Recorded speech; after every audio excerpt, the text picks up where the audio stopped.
Following is a HoLEP of a patient that had previously had a UroLift or internal prostatic stitches.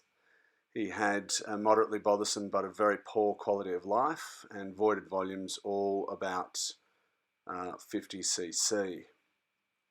Here's the first view of the prostate with the cystoscope. You can see it's markedly enlarged, predominantly bilobar, so two sides, and there's really not much of a channel. We assess the bladder there and make sure there's nothing else going on.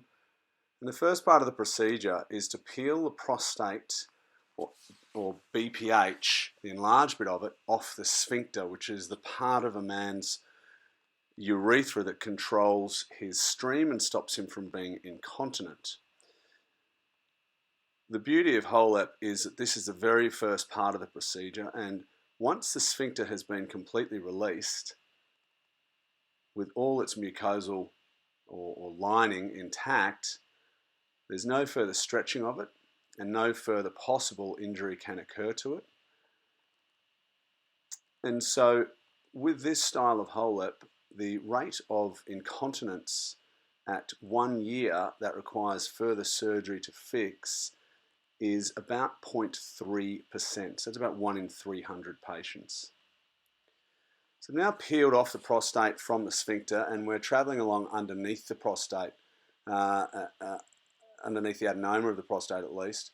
The best way to think of a HoLEP is it's like peeling a mandarin, or in this gentleman it's more like the size of an orange or even a grapefruit. But essentially, if you follow the mandarin analogy, we can see there's a peel below here, and above is all the obstructing fleshy bit of the prostate, also known as the adenoma or BPH, benign prostatic hyperplasia. And that's the bit that's obstructing the central wee pipe that this gentleman's peeing through. As you can see, the laser is going along and it's effectively cauterizing and stopping bleeding as we go. Once we've got a good channel underneath the prostate, we come back to the sphincter and continue to complete the incision to peel it completely off the sphincter, and then follow the correct plane. Again, we're going around now the patient's left side, and you can see the prostate adenoma is to the left and the capsule is to the right. The adenoma is whiter and maybe a little bit yellower rather, and the capsule, you can see thin white fibres that are circumferential in the most part. You see any blood vessels that bleed are very easily dealt with. Here we come back to the sphincter again. We're well away from it. We're really just peeling out this ball of obstructing prostate tissue. We continue up on the left-hand side, right up to the top part of the prostate,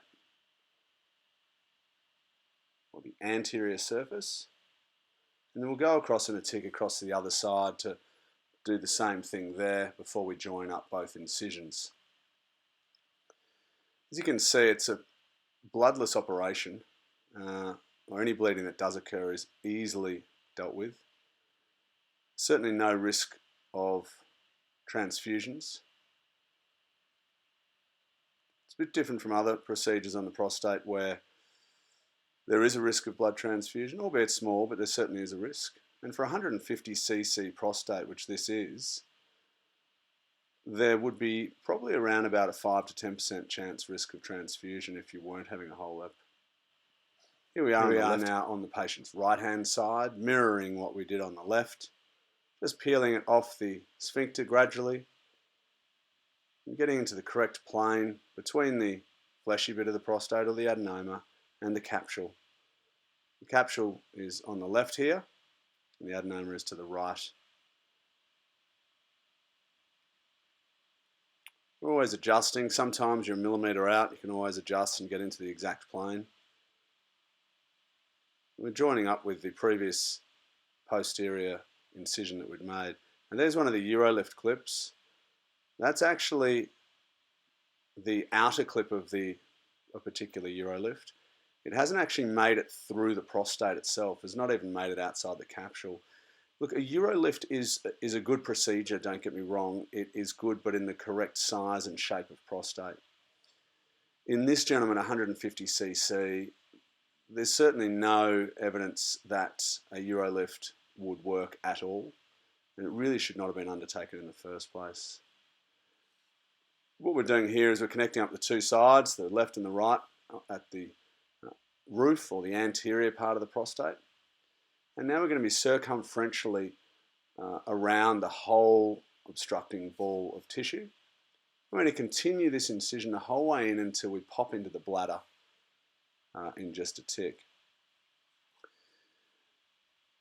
We do come across further UroLift clips throughout this case. They're easily dealt with the laser, and they're dropped into the bladder as well and taken out at the end of the procedure, which you'll see in due course. Here we are, having entered the bladder. There's always a bit of bleeding here as the mucosa or the lining of the bladder is incised. There are a lot of blood vessels there, so I spent a little bit of time just cauterizing those, make our vision even better.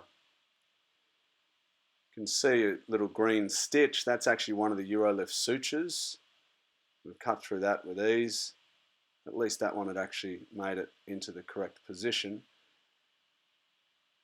But essentially this gentleman had had his UroLift and didn't get any benefit at all. Then was placed on Duodart, which is medical therapy, and he got some very mild improvement. He continued to suffer with his waterworks for another 5 or 6 years before he decided to go down the pathway of HoLEP, which is a procedure he really should have had in the first place. Here's a further UroLift clip right at the bladder neck. We need to dig this out, which we do so with ease there. And we continue the incision now underneath the prostate, and the whole ball, it's been detached above and it's about to be detached underneath as well, and the whole ball will soon be pushed off into the bladder right about now. And you'll see we're left with a huge open channel, which is the new prostatic urethra. You'll see an intact sphincter and very, very minimal bleeding. We're doing a little bit of hemostasis. Here's the sphincter. You see it's almost perfectly intact. There's a tiny little bit up the top left there, mild split of the mucosa, but this gentleman was dry immediately after his catheter was taken out and had no issues with continence. Now we have to get the ball of tissue out of the bladder. And this is the morcellator, which is a specialised vacuum with teeth. What it's showing you here firstly is that's the channel that he was peeing through before, that little slit. And you can see the giant ball of tissue that's actually been taken out with the HoLEP.